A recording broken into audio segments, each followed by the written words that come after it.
ये जी तंदूर को गर्म किया जा रहा है इस वक्त। इसके बाद बनेंगी रोटियां।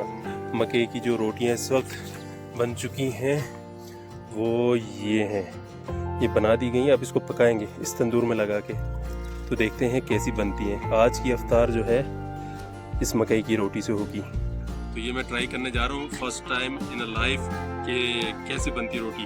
ज़रा लाएं इधर तंदूर के अंदर, और ये मैं ट्राई कर रहा हूँ। ये चिपक गई है, मैंने लगा दी है। अब देखते हैं अंदर, इसके अंदर जब पकती है तो कैसी सूरत हाल है।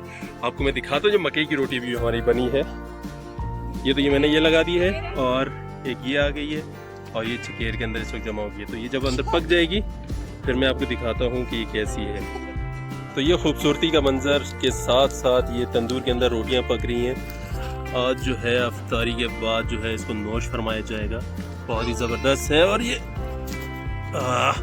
ज़बरदस्त जी तैयार होगी रोटी। इधर भी आ गई है, और ये देखिए मोहल्ले के बच्चे, गांव के बच्चे, ये बैठ के इसको नोश फरमा रहे हैं। ये अफ्तारी से पहले ही खा चुके हैं इसको। मज़ा आ रहा है जी। हाँ, आप बताएं, अच्छा लग रहा है? वाह वाह वाह वाह, ज़बरदस्त। ये गांव देहातों में जी ऐसे ही जो है ये तंदूर बनाए जाते हैं, और इसमें खाना बनाया जाता है, सॉरी रोटी बनाई जाती है। बहुत ही ज़बरदस्त माहौल है।